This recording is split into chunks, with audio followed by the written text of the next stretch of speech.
বর্ষা, তোর কেচ্ছা থামা, অনেক হয়েছে। লজ্জা করে না আর বেলেল্লাপনা করতে?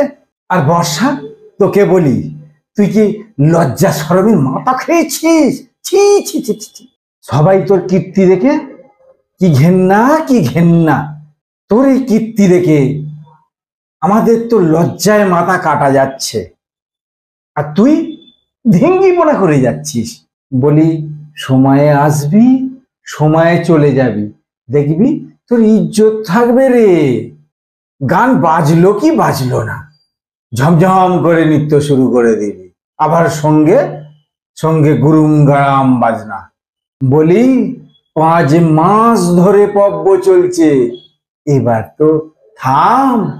বরুণ দেবের বর পেয়েছিস বলে বাড়াবাড়ি করছিস। ভম্মেশ হইবে তো, ঠান্ডবাবু আসছে, তোর কেচ্ছা খুলবে, ভাবিস নি পার পেয়ে যাবি।